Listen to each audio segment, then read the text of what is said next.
e bentornate sul mio canale, benvenute a tutte le nuove iscritte, io sono Tiziana e oggi andiamo a realizzare questa piccola pochette punto nocciolina interamente realizzata con la raffia di Borgo dei Pazzi. Adesso vediamo nel dettaglio la tonalità scelta per oggi.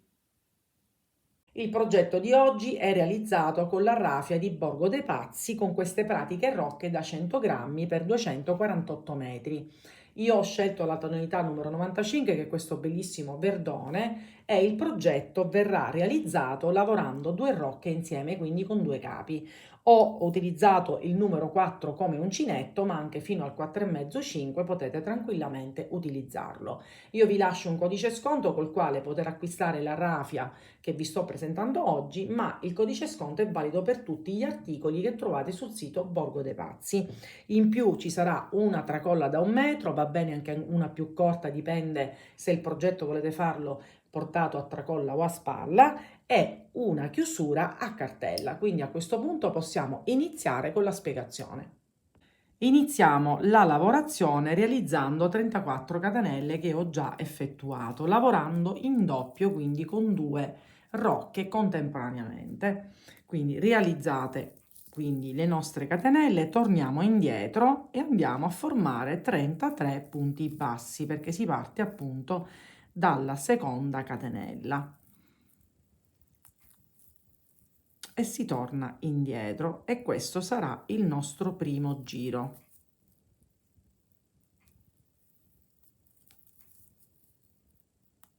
In questo modo. Quindi li facciamo tutti e ci rivediamo quindi alla fine del nostro primo giro. Completata la prima riga, quindi ho ottenuto 33 punti bassi. Fine della riga, faccio una catenella, volto il lavoro e iniziamo la riga di punti nocciolina. E cosa facciamo? Sul primo punto faccio un punto basso, sul secondo il punto nocciolina, che sarebbero 3 punti alti chiusi insieme alla fine, e cioè entro, estraggo, faccio la prima parte del punto alto e non richiudo, perché dovrei farne un altro, invece lo lascio così, rientro nello stesso foro e chiudo a metà il punto alto. Faccio anche il terzo punto alto, quindi che non chiudo, in questo modo, e adesso prendo il filo e chiudo tutto insieme e faccio una catenella, e questo è il nostro primo punto nocciolina. Nei seguenti 3 punti vado a fare 3 maglie basse, quindi 1, 2 e 3, e nuovamente rifaccio il punto nocciolina, quindi entro per 3 volte, questa è la prima volta, quindi il punto alto non lo chiudo, lo rifaccio per la seconda volta e non lo chiudo, ed anche per la terza, sempre nello stesso punto, mi raccomando. Poi, una volta che ho fatto tutte queste 3 maglie alte non chiuse, le chiudo tutte assieme e faccio una catenella, e nei seguenti 3 punti vado a realizzare le mie 3 maglie basse, quindi 1, 2 e 3, e questo sarà il nostro risultato. Ve lo faccio rivedere un'ultima volta, quindi entro, primo punto basso, scusate, punto alto non chiuso, seconda volta, sempre non chiuso, ed una terza. Ecco qui, li chiudo tutti assieme, catenella, e nei successivi 3 nuovamente 3 maglie alte, e questo lo facciamo fino alla fine della nostra riga. Quindi ci rivediamo, ecco, ho fatto i nostri, stiamo attenti a prendere entrambi i fili perché può capitare che ci sfugge. Quindi completiamo fino alla fine della riga e ci rivediamo per vedere come fare il giro di ritorno. Completato tutto il giro appunto nocciolina, facciamo una catenella, voltiamo il lavoro e facciamo il giro di ritorno tutto a punto basso su tutte le maglie disponibili, e dovranno essere sempre 33, così come siamo partite.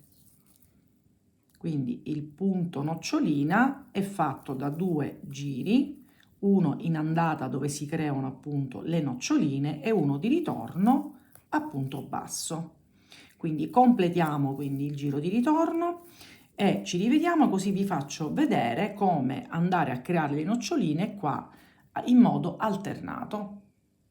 Ed eccoci con la riga di ritorno completata. Adesso facciamo una catenella, voltiamo il lavoro e adesso noi dobbiamo andare a posizionare le nostre noccioline alternando a quella che ci stanno di sotto, quindi in questo caso dovrebbe andare al centro. Quindi che cosa facciamo? 3 maglie basse, quindi ci spostiamo al centro fra le noccioline sottostanti, controlliamo e andiamo a rifare il punto nocciolina. Quindi entriamo la prima volta, punto alto non chiuso, la seconda con un altro punto alto non chiuso ed infine il terzo. Tutte le maglie che abbiamo le andiamo a chiudere tutte insieme, facciamo una catenella e facciamo altre 3 maglie basse. Quindi il punto in sostanza è sempre lo stesso.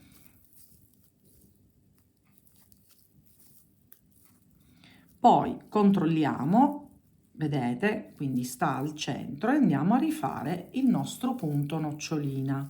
Prima volta, seconda e terza. Chiudiamo tutti i punti, catenella e nuovamente le nostre 3 maglie basse. Quindi è importante contare, cioè soprattutto nel giro di ritorno, che le maglie siano sempre tutte uguali. Nel mio caso 33, infatti ho cominciato con 34 catenelle che poi appunto tornando indietro sono diventate 33. Quindi questo è il risultato, vedete?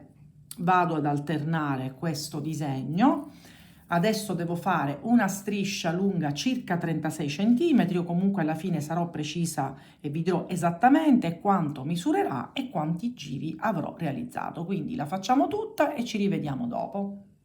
Ed ecco il pannello quasi completato, perché adesso mancherà soltanto il giro di contorno. Io ho realizzato, vedete, tutti i punti nocciolina, in totale sono 25, con una misura di 37 x 23, poi chiaramente vi darò la misura finale non appena completiamo anche il contorno. Quindi io sono arrivata a questo punto, quindi nell'ultimo punto io poi faccio una catenella e nello stesso punto dove ho fatto l'ultimo vado a creare un altro punto basso in maniera tale che così ho creato l'angolo e poi in ogni riga sottostante vado a creare un punto basso, così creo il contorno e anche una bella rifinitura che ci consentirà anche di cucire in maniera più semplice, in questo modo.